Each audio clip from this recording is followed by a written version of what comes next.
नमस्कार, मी प्रसन्न जोशी. लक्षवेधीच्या या एपिसोडमध्ये आपल्या सगळ्यांचं स्वागत. आजच्या एपिसोडचं महत्त्व असं आहे कारण गेल्या 2 दिवसात महाराष्ट्रात आतापर्यंत जे झालं नाही आणि ते होईल का ही सगळ्यांच्या मनातली प्रश्नचिन्ह आहेत.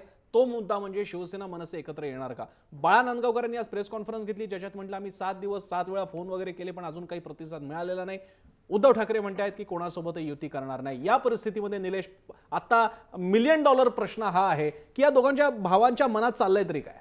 नाही, मुख्यतः राज ठाकरे यांना या अगोदरच्या महापालिका निवडणुकांमध्ये उद्धव ठाकरेंनी टाळी द्याल का अशा स्वरूपाचा एक प्रश्न उपस्थित केला होता आणि वृत्तपत्रातून टाळी मागता येत नाही अशा स्वरूपाचे उद्गार काढून पूर्णतः उद्धव ठाकरेंबरोबर जाण्याला राज ठाकरेंनी नकार दिला होता. मात्र आज परिस्थिती अशी आहे की अस्तित्वाचा प्रश्न आहे आणि हा अस्तित्वाचा प्रश्न जर सेनेसारख्या वटवृक्षाच्या माध्यमातून जर कायम ठेवला जाऊ शकत असेल तर तो कोणत्याही परिस्थितीत मरता क्या ना करता अशी परिस्थिती सध्या राज ठाकरेंची आहे. मुंबईमध्ये त्यांचं अस्तित्व लयाला जाईल अशा स्वरूपाचं चित्र आहे. नाशिकमध्येही ती स्थिती आहे, पुण्यातही तेच काहीचं चित्र पाहायला मिळत आहे आणि त्यामुळे हा हात तात्पुरत्या स्वरूपात का असो ना राज ठाकरेंनी पुढे केलाय, मात्र याला पूर्णतः नकार दिलाय तो उद्धव ठाकरेंनी. आणि याचमुळे ह्या टाळीचं नेमकं काय होणार, टाळी कोणाची, आळीमुळी गुपचिळी कोणाची, या सगळ्या मुद्द्यांबद्दल आणि त्याच्या मागच्या रेफरन्सेस बद्दलही बोलणार आहोत. आपल्यासोबत मान्यवर आहेत. आपल्यासोबत आहेत शिवसेनेचे खासदार राहुल शेवाळे, मनसेची भूमिका मांडणारे आहेत संदीप देशपांडे, गटनेते आहेत मनसेचे. स्टुडिओमध्ये माझ्यासोबत आहे डॉक्टर भारत कुमार राऊत, ज्येष्ठ राजकीय विश्लेषक, आणि आहेत अतुल लोंढे, काँग्रेसचे प्रवक्ते. सगळ्यांचं स्वागत. मी पहिल्यांदा जातोय संदीप देशपांडेंकडे. देशपांडेजी, नेमकी ही जर का समजा ही जी काही प्रस्ताव देणी घेणी सुरू आहेत, ही चर्चा आजही आता आपण बोलत असताना सुद्धा अंडरवे आहे, अजूनही सुरू आहे?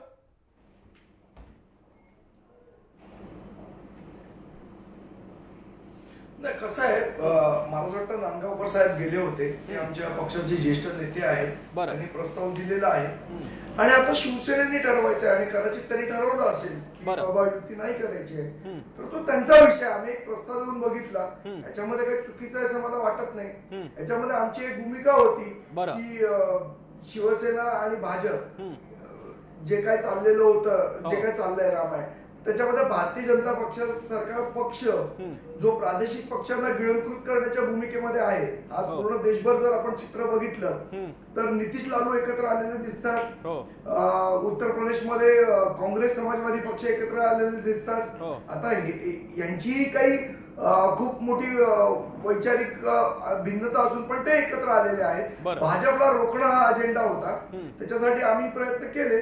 आता जे आहे उत्तर ते शिवसेनेने द्यायचं आहे. बरं, मी राहुल शेवाळेंकडे घेऊन जातो. राहुल शेवाळेजी, नेमकं काय बिनस्त आहे, काय असं झालंय की अजून काहीच प्रतिसाद दिला गेला नाही? खरं तर इकडे स्वतः मनसे अधिकृतरित्या म्हणतात की आम्ही प्रस्ताव ठेवला होता, तर उद्धव ठाकरेंचा आज बाईट आहे आम्ही सगळं चालवतो, ते म्हणतात प्रस्तावच आलेला नाही. काय प्रकार आहे?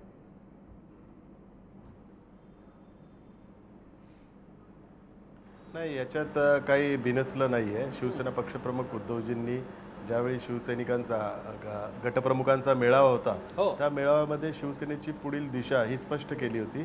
त्यामुळे कोणाशी युती करणार नाही हे एकदा स्पष्ट केल्यानंतर हा विषयच होऊ शकत नाहीये आणि विनाकारण हा विषय आणून महानगरपालिकेच्या निवडणुकीत एक वेगळं वातावरण निर्माण करण्याचा प्रयत्न केला जातोय. शिवसेनेने शिवसेनेची दिशा ही यापूर्वीच आता स्पष्ट केलेली आहे आणि तो एक निर्धार केलेला आहे आणि त्या निर्धारानुसारच मुंबई महानगरपालिकेच्या निवडणुकीला सामोरं जाणार आहे. नाही, म्हणजे वेगळं वातावरण तयार केलं जात आहे. म्हणजे मुख्यतः काय तयार केलं जात आहे? आपले जे कार्यकर्ते आहेत ते फुटू नये म्हणून प्रयत्न आहे की आपला पक्ष अद्यापही जिवंत आहे म्हणून हा प्रयत्न आहे?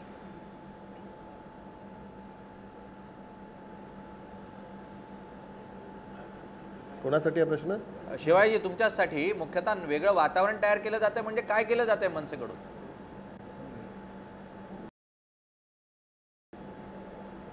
नाही, शिवसेनेने ज्यावेळी युती तोडली त्यावेळी शिवसेनेची पुढील दिशा काय असेल हे शिवसेना पक्षप्रमुख उद्धवजींनी जाहीर केलेलं होतं आणि मुंबई महानगरपालिकेत शिवसेनेने जे केलेलं काम आणि भविष्यात कुठलं काम करणार या विकासाच्या मुद्द्यावर ही निवडणूक लढली जाणार आहे. त्यामुळे एकीकडे भारतीय जनता पार्टीकडून पारदर्शकता या विषयावर विनाकारण शिवसेनेला बदनाम करून एक डाव रचण्यात येत आहे, षडयंत्र करण्यात येत आहे, पण शिवसेना त्या डावाला बळी पडलं नाही आणि शिवसेनेने ती जी दिशा आता ठरवलेली आहे. त्यामुळे आमचा संपूर्णतः ह्या महानगरपालिकेच्या निवडणुकीत विकास या मुद्द्यावरच आम्ही निवडणूक लढवणार आहे. त्यामुळे कुठे ना कुठेतरी एक गोंधळाची परिस्थिती निर्माण व्हावी, कार्यकर्त्यांमध्ये संभ्रम निर्माण व्हावा असा काही जण करत असतील, परंतु शिवसेना पक्षप्रमुख उद्धवजींनी त्यांची दिशा ठरवलेली आहे. मुंबईचा विकास हा एकच ध्यास या विषयावर ही निवडणूक लढली जाणार आहे. ठीक आहे, मी इकडे भारतकुमार राऊतांकडे येतो आणि त्यानंतर मी लोंढेंकडे जाईन. भारतकुमार राऊतजी, मगाशी संदीप देशपांडेंनी काही उदाहरणं दिली की युती का झाली पाहिजे.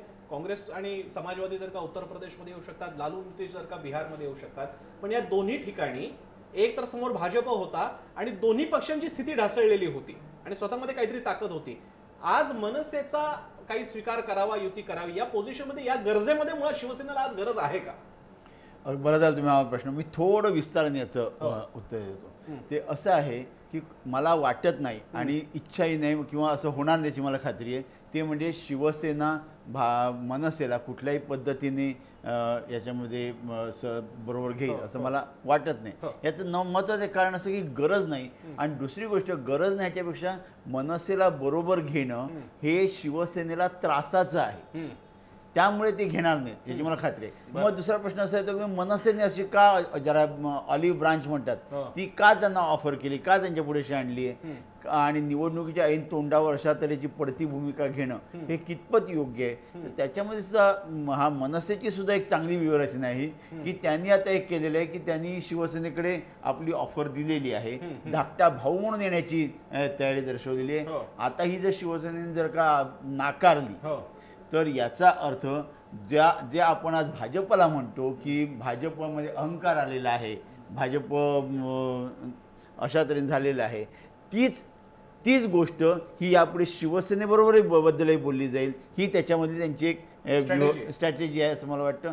आणि एक आहे, गेले काही दिवस आपण भाजप आहे शिवसेनेचा नैसर्गिक मित्र आहे असं मानतोय ना, तर खरंच सांगायचं जर काही नैसर्गिकपणा जर काय असेल ना तर ते शिवसेना आणि मनसेमध्ये शब्दशः नैसर्गिक आहे. ह्याचं कारण असं की जसं काँग्रेसमधून राष्ट्रवादी जन्माला आली होती आणि मग ते दोघं जण एकत्र निवडणुका लढवत होते, तसंच जर का शिवसेना आणि भाजप, शिवसेना आणि मनसे हे जर असतील ना तर ते एकत्र येऊ शकतील, परंतु तसं होणार नाही हे मी म्हणतो. आणि त्याची शिवसेनेला गरजही नाही आणि खरं सांगायचं तर मनसेलाही त्याची गरज नाही.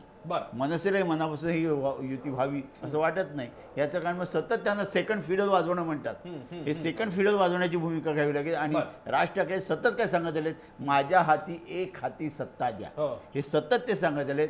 या भूमिकेला कुठेतरी तडा जाऊ शकेल, त्यामुळे तेही ते करतील असं वाटत नाही. हे सगळं इमेज बिल्डिंग, प्रतिमा तयार करण्याचं आणि प्रतिमा तोडण्याचं यासाठी केलेलं हे काम आहे. लोंढेचे दोन प्रश्न मी तुम्हाला विचारतो. एक म्हणजे राजकारण म्हणून तर ह्याचं उत्तर द्याच तुम्ही, याच्याकडे तुम्ही कसं बघता. आणि दुसरी गोष्ट, या सगळ्या गदारोळात दोन शक्तिशाली क्लॅश ऑफ टायटन्सच्या या टकरीमध्ये मनसे एका पातळीला एक इमेज म्हणून मनसे सुद्धा टायटन आहे, संख्याच्या बाबतीत आणि इमेजच्या बाबतीत शिवसेना तर आहेच आहे टायटन. या सगळ्यांनी काँग्रेस स्वतःला बघते कुठे? असं आहे प्रसन्ना की आजच्या महानगरपालिकेची जर तुम्ही स्थिती बघितली तर दुसऱ्या नंबरवर काँग्रेस पक्ष आहे संख्येच्या याच्यामध्ये. फक्त काँग्रेस पक्ष हा स्वतः एवढा मोठा टायटन असताना उगाच आवाज जादा काम कम अशा पद्धतीची काँग्रेसची कार्यपद्धती नाही. आज बीजेपीची काय अवस्था आहे, आज बीजेपीची अवस्था 27 किंवा 31 असं काहीतरी त्यांचं संख्याबळ जे आहे ते महानगरपालिकेमधलं आहे. आता बीजेपीचं लोकसभेपासूनचं आतापर्यंत जे जिंकण्याचं प्रमाण आहे त्याच्यात संदीपजींनी एक जे सांगितलं की सेक्युलर मतांमध्ये जी विभागणी आहे ती विभागणी नेहमी यांच्या पथ्यावर पडली. एक दुसरा MIM नावाचा जो फॅक्टर आहे तो फॅक्टर आल्यामुळे सुद्धा बीजेपीला फार याच्यात बढत मिळालेली आहे. आपण जर बघितलं असेल की बीजेपीला 283 जागा ह्या 31% मतांवर मिळालेल्या आहे. याच्यापूर्वी 44%वर 404 जागा झालेल्या होत्या आणि 352 जागा ज्या त्या 40%वर झालेल्या होत्या. 40%वर 282 जागा ह्या इंदिरा गांधींना मिळालेल्या होत्या. तर हे जे मतांचं विभाजन जे आहे त्या विभाजनाचा फायदा जो आहे तो भाजपला आतापर्यंत मिळत आलेला आहे. पण आता महाराष्ट्राची जी परिस्थिती जर बघितली आपण तर काँग्रेसच्या बाबतीमध्ये ज्या पद्धतीने मीडियामध्ये चर्चा होती त्याच्यावर थोडंसं आमचं ऑब्जेक्शन आहे. ते ऑब्जेक्शन असं आहे की आता नगरपालिकांच्या 4 फेजेसमध्ये निवडणुका झाल्यात आणि त्या निवडणुकांमध्ये बीजेपीच्या आसपास फक्त काँग्रेस आहे, त्यांच्या 1200 जागा आहेत तर आमच्या सुद्धा 2 किंवा 912च्या आसपास आमच्याही जागा आहेत, त्याच्यामध्ये आमच्या विचाराच्या पक्षांच्या पण जागा आहेत.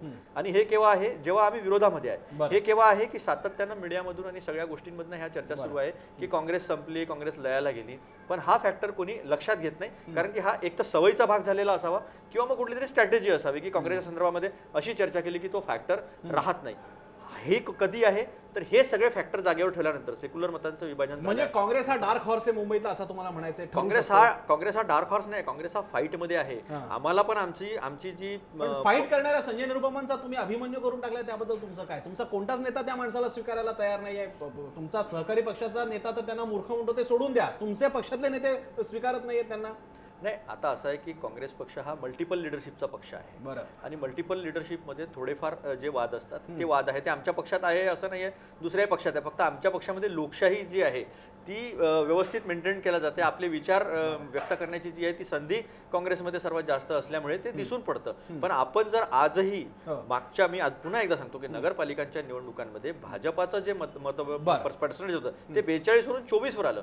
मात्र त्याच वेळेस काँग्रेसचं पर्सेंटेज जे आहे ते 20 वरून 16 वरून ते जवळपास 22च्या आसपास जे आहे ते मत वाढलेलं आहे. त्यामुळे लोकांना हे लक्षात येत आहेत की जे काय म्हणतात यांनी त्यांना थापाड्या म्हटलं. आता बरं झालं तुम्ही म्हणता की विरोधकाची स्पेस यांनी भरली, असं नाही आहे. यांच्या उन्हे दुन्यामध्ये, यांच्या भांड्यांच्या भांडणामध्ये महाराष्ट्रासमोर हे खरे काय आहे, कोण भ्रष्टाचारी आहे, कोणाच्या पक्षामध्ये गुंड समोर. त्यामुळे काँग्रेसची एक स्पेस आहे. ठीक आहे, मी त्याच्याकडे निलेशकडे येण्यापूर्वी बोधा राऊत सरांना काहीतरी बोलायचं. मला फक्त अतुल लोंढे जे सांगतायत ना, अतुल लोंढे खूप चांगले वकील झाले असते पेशाने, असं मला नेहमी वाटत असतं. कारण अशक्त असलेल्याची बाजू सुद्धा किती मजबूतीने मांडावी हे त्यांना खूप चांगलं करतं आणि मी त्यांचं अभिनंदन करतो त्याबद्दल, प्रश्नच नाही. त्यांनी आता जे सांगितलं की भाजपला फक्त 36 जागा आहेत, त्याच्या उलट काँग्रेसकडे 61 जागा आहेत. आता ही तुलना करताना ती ॲपल टू ॲपल अशीच तुलना असायला पाहिजे. जेव्हा भाजपला जेव्हा 36 जागा मिळाल्या तेव्हा त्यांनी किती लढवल्या होत्या याचा एक विचार करायला पाहिजे. आणि काँग्रेसला जेव्हा काय 60 जागा मिळाल्या, 60 आहेत मला वाटतं, 56 आहेत, 52 जागा मिळाल्या, तेव्हा त्यांनी किती जागा लढवल्या होत्या याचा विचार करायला पाहिजे. जर तुम्ही तो जर का रेशो बघितला तुम्ही तर तुमच्या असं लक्षात येईल की भाजपला जास्त जागा मिळेल आणि त्याहीपेक्षा जास्त जागा या शिवसेनेला त्यांच्या इलेक्शन रेशोमध्ये मिळाल्या. बरं, मी पुन्हा एकदा संदीप देशपांडे आणि शेवाळ्यांकडे जाण्यापूर्वी पुन्हा निलेशकडे येतो. निलेश, या सगळा असा आत्ताचा जो त्याला ड्रामा म्हणा किंवा जे काही राजकीय सोंगट्या एकमेकांकडे हलवल्या जात आहेत, यामध्ये सध्या बॅकलॅश होऊ शकतो अशी एकच व्यक्ती ती म्हणजे राज ठाकरे या युतीच्या बाबतीत. उद्धव ठाकरेंना गमवायचं काहीच नाही, सगळेच त्यांच्या हातात आहेत. राज ठाकरे नेमका हा गेम काय खेळत आहे आणि त्या किती रिस्की आहे? नाही, मुख्यतः मी जसं सुरुवातीला म्हटलं मरता क्या न करता, आज मनसेची परिस्थिती कोमात गेलेल्या एखाद्या राजकीय पक्षासारखी आहे आणि आता ऑक्सिजनची या पक्षाला गरज आहे. जर मातोश्रीच्या माध्यमातून हा ऑक्सिजन मिळणार असेल तर निश्चितपणे हा पक्ष पुन्हा एकदा गतीला लागलेला आपल्याला पाहायला मिळेल. इंजिन हे रुतलंय अशा स्वरूपाची चित्र तयार झाले. एक्झॅक्टली. आणि त्यामुळे याला कारणीभूत कोण आहे? शेवटी जो इंजिनचा चालक असतो तोच कोणत्याही राजकीय पक्षाचा तारक किंवा मारक असतो. आणि त्यामुळे राज ठाकरे यांचं नेतृत्व जे अत्यंत प्रभावी म्हणून समोर आलं 2006 नंतर 2007च्या निवडणुकीमध्ये त्यांनी एक वेगळा असा विक्रम करून दाखवला. मात्र निसर्गाचा नियम आहे की वाढ जितक्या वेगानं होते त्याचा अंतही तितक्याच वेगानं होतो. आणि हा निसर्गाचा नियम जो आहे तो इथे पूर्णतः लागू पडला. ज्या वेगानं मनसे वाढली त्या वेगाला साजेसं अशी कामगिरी पक्षाच्या नेतृत्वाकडून होणं अपेक्षित होती, ती मात्र झाली नाही. आणि त्यातून पक्ष आज दयनीय अशा परिस्थितीमध्ये येऊन ठेपलाय, अशी परिस्थिती आहे. आणि म्हणून जसं मी म्हटलं कोमात आहे, ऑक्सिजनची गरज आहे आणि तो ऑक्सिजन सध्या तरी मराठी मतांच्या माध्यमातून आणि ठाकरे कुटुंबाच्या माध्यमातून मातोश्रीवर आहे. हा ऑक्सिजन मिळवण्यासाठी संदीपजी मी तुमच्याकडे येतोय. जो निलेश मुद्दा आता निलेशनी मांडला की हा ऑक्सिजन मिळवण्याची गरज आहे, हा ऑक्सिजन तुम्हाला स्वतःहून द्यायला मागच्या वेळी उद्धव ठाकरे शिवसेना तयार होती, म्हणूनच टाळीसाठीचा हात पुढे केला होता. त्यांनी माध्यम कदाचित वृत्तपत्राचं वापरलं असेल. त्यावेळी मारे तुम्ही म्हणालात की वृत्तपत्रातून कोणी टाळीवेळी देत असतं का, निवडणुकीचे अलायन्सेस करत असतं का?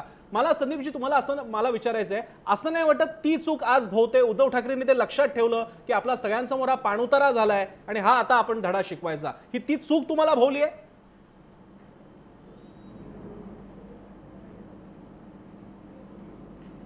मला असं वाटतं की त्यावेळेला म्हणजे राजसाहेब जे म्हणाले की वृत्तपत्रातनं युतीची चर्चा होत नाही, आजही आम्ही काही वृत्तपत्रातनं त्यांच्याशी युतीची चर्चा केली नाही. आम्ही आमचे नेते माननीय बाळा नांदगावकर हे स्वतः गेलेले राजसाहेबांचा प्रस्ताव घेऊन. आणि ह्याच्यातनं मूळ विषय मला जे निलेश असं म्हणाला की अगदी दयनीय अवस्था आहे महाराष्ट्र नवनिर्माण सेनेची आणि आता मरतात तो क्या नाही करता वगैरे अशी काही परिस्थिती आहे असं मला वाटत नाही. आमच्या नगरसेवकांनी मुंबई महानगरपालिकेमध्ये खूप चांगली कामं केलेली आहेत. 5 वर्ष विरोधी पक्ष म्हणून जी भूमिका आम्हाला दिली होती ती भूमिका सातत्याने आणि अत्यंत प्रभावीपणे महानगरपालिकेमध्ये आम्ही मांडलेली आहे. हे आमचे विरोधी पक्ष सुद्धा नाकारणार नाही.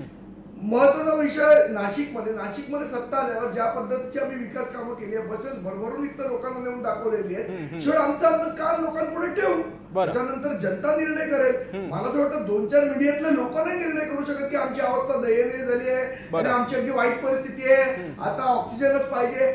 एवढी काय मनसेची वाईट अवस्था नाही. मनसेचे कार्यकर्ते खंबीर आहे, मनसैनिक खंबीर आहे.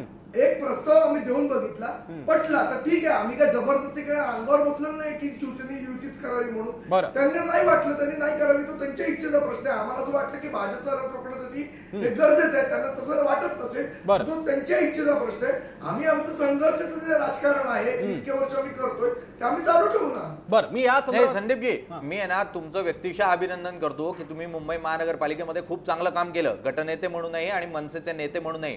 मात्र नाशिकवर नजर टाकली, 40 नगरसेवक निवडून येतात, 30 नगरसेवक सोडून जातात, ते इतर पक्षांमध्ये जातात, ते सेना आणि भाजपमध्ये जातात. मुख्यतः पुण्यात 30 परिस्थिती, मुंबईमध्ये 30 परिस्थिती. तुमचे माजी आमदारही तुम्हाला राखता आलेले नाही. आणि मुख्यतः ज्या नेतृत्वाला मानून हे नगरसेवक जे आमदार निवडून आले ते जर तुमच्या छत्राखाली एकत्र राहू शकले नसतील तर मग अशा परिस्थितीमध्ये नेतृत्वाला दोष द्यायचा किंवा नाही द्यायचा.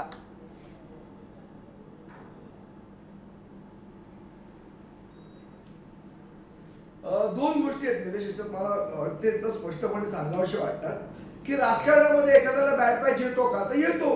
2012 मध्ये भारतीय जनता पक्षालाही वाटलं नव्हतं की केंद्रामध्ये त्यांचं सरकार येईल, पण आलं ना. वेळ बदलत असते, त्यामुळे आजचा बॅड पॅच आहे तो उद्यापर्यंत बॅड पॅचच राहील असं काही मानण्याची गरज नाहीये. आणि ज्या नेत्यांमध्ये ज्यांना राजसाहेबांनी नेते म्हणून घडवलं, जे कार्यकर्त्यांमधून नेते घडवले, त्यांच्यामध्ये या बॅड पॅच मध्ये स्वतःला सस्टेन करण्याचे पेशन्स नव्हते म्हणून ते गेले. ज्या कार्यकर्त्यांमध्ये पेशन्स होते माझ्यासारख्या ते आजही राहिलेत, आजही लढतोय आणि याच्या पुढे लढत राहू. एखादा बॅड पॅच आहे म्हणून तो कायम राहील आणि कायम हीच अवस्था मनसेची राहील असं मानण्याचं काही कारण नाही. याच्यामध्ये आम्ही बाहेर पडू ना. एकंदरीत काय ते तुम्ही बॅड पॅच हे मान्य करताय, ते येते ना वेळ. माझं हेच म्हणणं आहे की तुम्ही तुमचा बॅड पॅच आहे हे तुम्ही मान्य करताय. त्याच्यात काही लपवण्याचं नाहीये. जर काउंटिंगवर मान्य करणार काय, ठीक आहे म्हणजे असं काही खूप मोठं नाही बोलत आहे. नाही ठीक आहे. मी संदीपजी तुमचा मुद्दा तुम्ही मान्य केलेला चांगली गोष्ट आहे. सेल्फ लर्निंगची चांगली प्रोसेस आहे. शेवटी स्वतःला काही मुद्दे लक्षात येतात, चांगली गोष्ट आहे. मी संदीपजी हा काही पर्सनल मुद्दा नाही आहे. मी राहुल शेवाळेंकडे येतो. राहुल शेवाळेजी, मी तुम्हाला आठवण ज्या वृत्त माझ्यासमोर बातम्या आलेल्या आहेत, माळा नांदगावकरांनी स्पेसिफिकली म्हटलं की मी शिवसेना नेत्यांना भेटलो, उद्धव ठाकरेंची भेट झाली असती तर जास्त चांगलं निष्पन्न झालं असतं. आणि हे कोणाला भेटले होते, कोणत्या शिवसेना नेत्यांना, तर त्याला तुम्ही होता, अनिल देसाई होते, अनिल परब, मिलिंद नार्वेकर, सुभाष देसाई होते. मला तुम्हाला शेवाळेजी विचारायचं आहे, हा प्रस्ताव उद्धव ठाकरेंपर्यंत तुम्ही म्हणजे तुम्ही एकटे नाही, तुम्ही सगळ्यांनी मिळून पोहोचवला की नाही, माझा पहिला प्रश्न आहे. आणि दुसरी गोष्ट, असं काय व्हावं की उद्धव ठाकरे हा प्रस्ताव पोहोचलाच नाही असं म्हणतायत?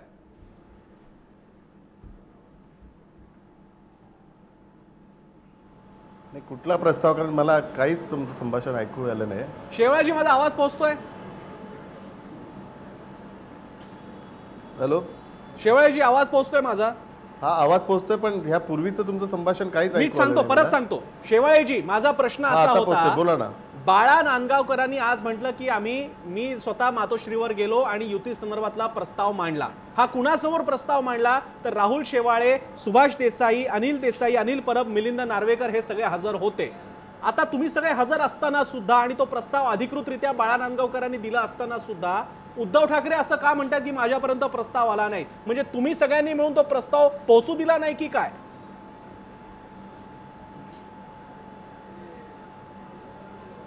नाही तसं काही नाही. बाळा नांदगावकर हे आले होते तर ते प्रस्ताव घेऊन आले का ते सांगितलं नव्हतं. ते आले आणि भेटून गेले आणि प्रस्तावाच्या संदर्भात मी सांगू इच्छितो की शिवसेना पक्षप्रमुख उद्धवजींनी शिवसेनेचा जो मेळावा होता त्यात घोषित केलंय की शिवसेना यापुढे कोणाशी युती करणार नाही. शेवाळजी ते आम्हाला माहितीच आहे. आणि जिल्हा उद्धव ठाकरेंनी ते स्पष्ट केलं. शेवाळजी मला हे स्पेसिफिक सांगा, तुम्हाला तुम्ही सगळे उपस्थित असताना नांदगावकरांनी प्रस्ताव मांडला का? प्रस्ताव होता का?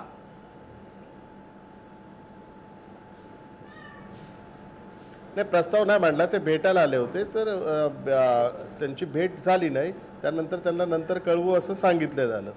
नाही पण तुम्हाला प्रस्ताव त्यांनी काही दिला होता का? त्यांनी काही राज ठाकरेंचा निरोप आहे असं काही सांगितलं होतं का तुमच्याकडे?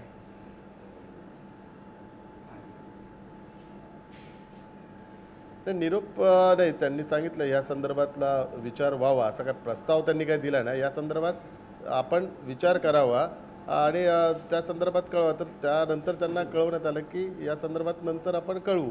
पण यात ह्यापूर्वी स्पष्ट केलेलं आहे की शिवसेनेने एकदा घोषणा केली विचार करावा म्हणजे कसला विचार करावा? युतीचा विचार करावा असं सांगितलं होतं त्यांनी आणि हा विषयच होऊ शकत नाही. नाही युतीचा विचार करावा असा निरोप दिला होता का त्यांनी? युतीच्या संदर्भात नाही या महानगरपालिकेच्या निवडणुकीच्या संदर्भात काही चर्चा करावा. कुठला प्रस्ताव तसा संदर्भात दिला नव्हता. आणि माझं तर आपल्या माध्यमातून सर्वांना विनंती आहे, हा विषय आता चर्चेचा होऊ शकत नाहीये. एकदा शिवसेना पक्षप्रमुखांनी एक निर्धार मेळाव्यात आपल्या घोषणा केली आहे की युती कोणाशी करणार नाही आणि स्वबळावर निवडणूक लढवणार.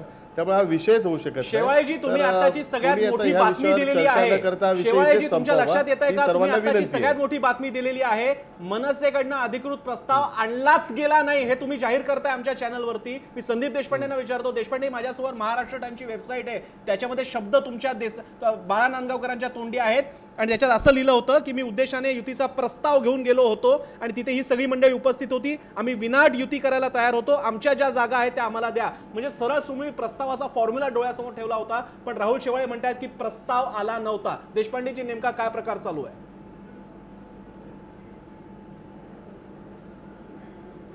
नाही याच्यात कसं आहे, महाराष्ट्र नवनिर्माण जे ते बोलले असतील ते सांगितलंय. जर ह्या चुका करतात. हा देशपांडे पूर्ण करा, बोला.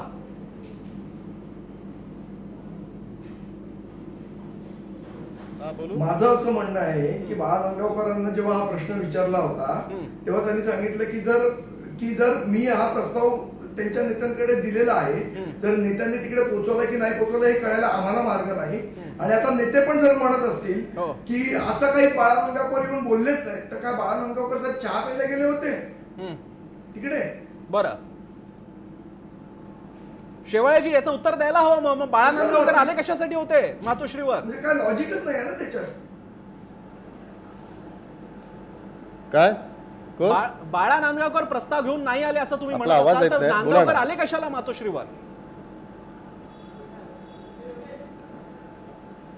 नाही मी आपल्या माध्यमातून मनसेच्या पदाधिकाऱ्यांना हेच सांगू इच्छितो की हा विषय चर्चेला आणू नये आणि खऱ्या अर्थाने जर चर्चा करायची होती, प्रस्ताव आणायचा होता, तर त्यांनी मीडियामध्ये या संदर्भातली वाच्यता करायला नव्हती पाहिजे होती. कुठली अपुरी माहिती घेऊन मीडियात वाच्यता करून संभ्रमाचं वातावरण निर्माण करतायत.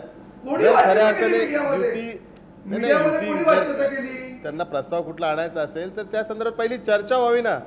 पण याच्या अगोदर नाही बाळा नांदगावकर स्वतः मीडियाच्या समोर गेले तर कशाला विनाकारण? हा विषयच नाहीये.